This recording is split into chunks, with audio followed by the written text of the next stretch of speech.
Hi, welcome back to The Child's View. I'm Dr. Bernadette Townsend. These are my colleagues. Hi, I'm Becky Roth. Hi, I'm Sharon Brown.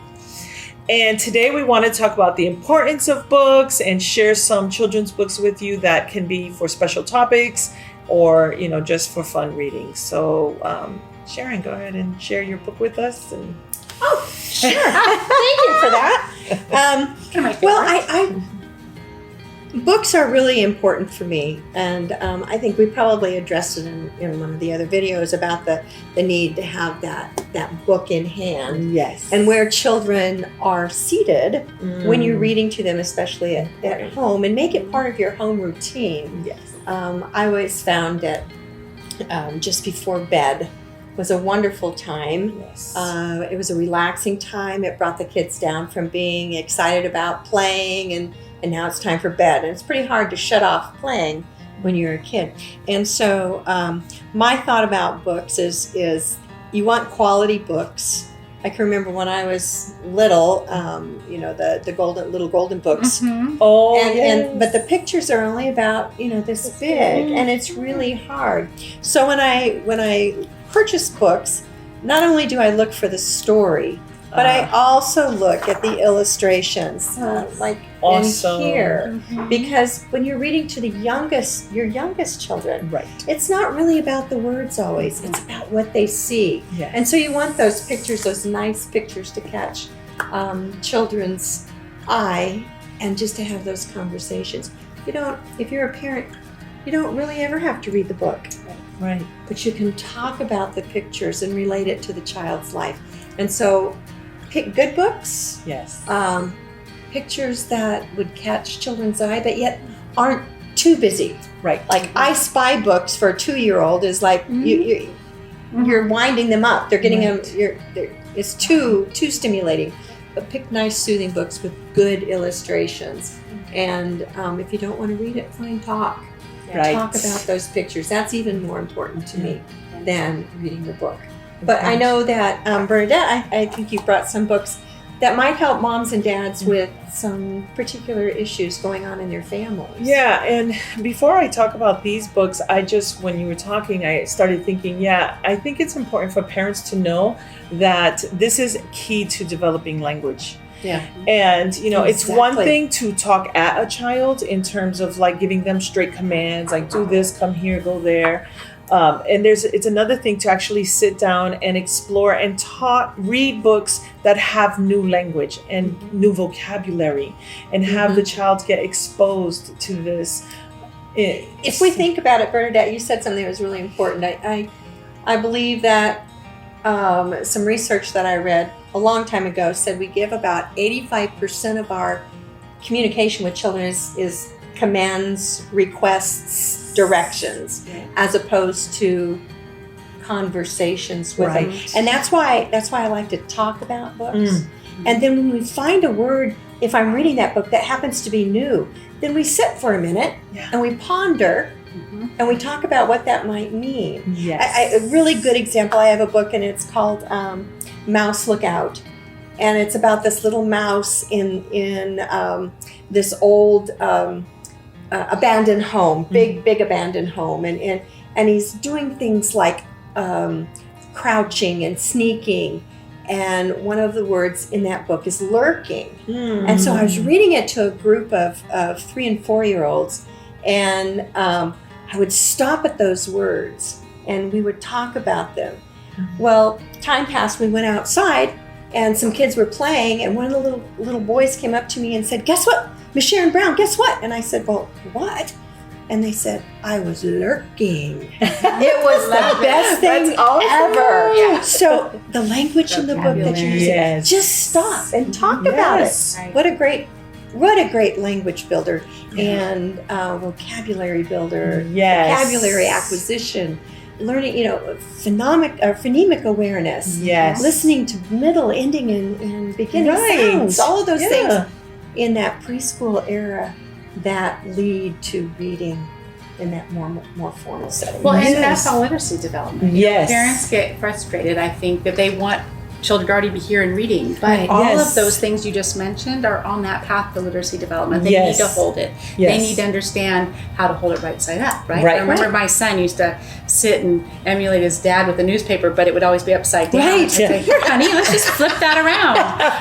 And then, turning pages, Right. Yeah. from right to left. And then, following there with their finger. And they don't have to read the words at this Yes. point. They are going to be. Right. But that's all part of development. Yes. Right. Those steps are also crucial. And then talking about vocabulary Yes. and you starting to share some words, but it's about getting them excited and enticed and Exactly. love to read. And the other process. thing is, parents, I have parents come to me all the time that say, we don't have the repertoire of books that you do. Right. No, but that's okay, because read the same book over and over to a child. They get something Yes. different out of it. And they love it. Just because you've read it once Right. Yeah. doesn't mean they're finished. Exactly. Yeah, so read Exactly. it again. Yeah. Pick something new out of it. And you I'm can make sure, up stories. yeah, With I'm just sure pictures. we've all, With just the uh, pictures.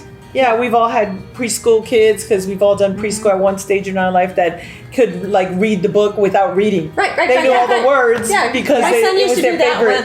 with, Dr. Seuss, one fish, two fish, red fish, Right. blue fish. Yeah. Right. So keep that in mind as Yeah. we're as you're looking at Right. these Right. books and looking why you're reading books and what Right. we're doing to children in just reading with books. Yeah. And I had a friend that was a teacher, and oh my goodness, talk about creative. And she did a whole curriculum called Storybook Journey. Oh, And the okay. whole curriculum is based on the stories that the children would choose. And one of them, they chose, I remember this because my middle son was in her class, and they chose Where the Wild Things Are. Oh, okay. And I swear, they made a stage, they made costumes, Oh, they neat. played the parts, Oh. they had hand puppets, but then they actually physically put on a play. Oh. So, whether you're at school or at home, you could do that. Exactly. Yes, So, that's so completely true. taking this Exactly. book and delving Yeah. into it and playing And with it. use wordless books. One of my favorites Yeah. is called Tuesday. I don't know if you've ever seen that. No. But it just has very few words and it has a time in it. Tuesday at 11:28 p.m. and you see these frogs that are in this pond. And at 12:01, you see these frogs flying through the air, and they go all the way through this community. But to talk about it and have the kids look at it and tell the story about it is better than if the author would have actually written Put a words. bunch of words. Yeah. That is so Yeah. cool. And so we talked about how books can help with language development, but it can also help with social emotional Exactly. development. And so these books here, this is actually 4 books on divorce. 4 different books that we can talk to children. And this one, Daddy Doesn't Live Here Anymore. It's a very sad story, but at the same time, the reason I like it is because it's about a little girl who just wants Daddy to come back. Yeah. She just wants them back. And I think that when children are experiencing divorce, sometimes they do just want them back. Right. And, that's something that's a reality. And we really need to recognize that this is what the child is experiencing and going through, and the lack of control and not being able to get mom and dad back Right. together like they Right. want, And did I do something wrong? Right. Yes, Is that what happened? that's And the other big that's one. That's a common. Yeah, which brings me to my second favorite is Mom and Dad Glue. And this is the same idea. He's trying to glue them back together. And at the end, he has to learn that he can't glue them back together. And that's just the reality Yeah.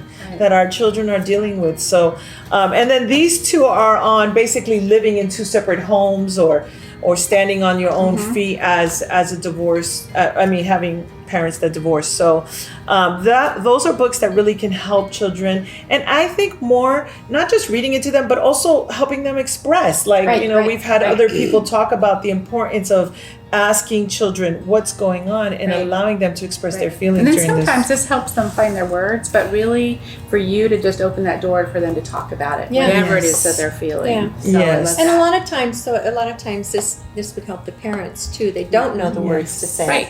Right. They don't want to talk about it themselves. Right. It's hard to talk about those types of issues. And so having something that would help you guide not only your child's emotions, Yes. Help but- you as the parent. but Wrong. help you as the parent understand maybe how you're feeling towards the child Yeah. or with the child. So Yeah. good books. Great Yeah, books. and then this one, Gracie and Delilah, is a really neat book that I found about death. And so basically, their parent dies, and she's a rich duchess, like she's a rich, and so they're pampered, but she knows she's dying, and so she sets up for a family with children to take them. And so they get into that home with the children, and it's very, very different for them. But then they learn that it's just as good, even though it's different. And so life changes sometimes when our loved ones die, but it can still be a good life. And that's really the theme of this. Yeah. So I think it's a great book. I thought you had mentioned books to me as well. There's a couple of them. Saying Goodbye to Lulu. One of my favorites. Another one where a little girl has a dog, and the dog goes through all of these stages, and it starts to get very fragile looking, and then finally does pass away, and so they take her out into the yard, and they bury her in the yard, but they also plant a tree. And so every year the tree then blooms. Is it a cherry tree? I think so. It's got blossoms. It's got blossoms, and so that helps her remember. And then there's another one, I'll Always Love You, which is a little boy who gets a puppy as a little boy, and as he grows, the dog ages too. And then so it's helping them understand ageism, and then finally does pass away. I used that one when one of my students' grandparent passed away. So it was like that older, younger connection. And so important. He would ask me to read it every day for quite some time. Finally, I just gave it to him. Take it home. You want it. Let your mama read it to you. So that's awesome. But, good books. Children don't understand death. Right. And so we need something to help them understand and get through that. Yes. Well, and especially if it's the parent of one of the parents, they're grieving too. Yes. So. And it's hard for all of us to understand death. But children especially. So good books, a lot of good resources. You can actually Google books on death, books on fire, books on incarceration, all of those things that we see as family issues. And there's some really good ones. Caution you that they're for that age level that you have. So make sure that you're looking at that. I think it's really important. There's some good ones for older age kids. For older age, yes. So They're a little bit more wordy, a little bit more lengthy and in depth. Yes, but the surfacey for young children, you want short words, surfacey, but it kind of covers that topic. This one is for adoption. And there's a lot of good books out there. I have another one that in my office that I didn't grab, but on my new family and explaining. And I think that this is really a tricky one because there's the debate. Do I tell them when they're young that they're adopted, or do I wait till they're old enough to fully understand? And these are things that adoptive parents have to deal with. With the age too. If they come out of, maybe they're in foster. Yes. And they get to go live with you, and now they're going to be permanent. Right. I think that's important. Those kind of things are important. And I was going to say, Pat Thomas, she has a bunch. So on special needs, and a look at death, a look at safety. Oh, awesome. A look at bullying. And a lot of the books for teachers and for parents will have other resources and strategies for dealing with this situation, or even using the book. Awesome. Which I love, which is helpful. Very good. So in closing and recapping, books are important to develop language. They're important just for family time. They're a great way to pass time and engage your children. They're important for social emotional development. Anything else in review that I... Good for touch time. Read. Nap time. Read. Make sure you sit with them, have them on your lap. Don't read at a distance, but have them close and use that time to cuddle up with them. And you know what? If you got those older kids, let them read to you. Oh yeah, and or their younger siblings. I did, when my children were in their teens, I did read chapter books to them, and they just listened to them audibly, which is a whole nother way of learning and developing the brain. So, and they used to love it. We used to read chapter books together. So, for any age, young to older, reading is fundamental. Yes. Thank you for joining us, and we'll see you on our next Child's View.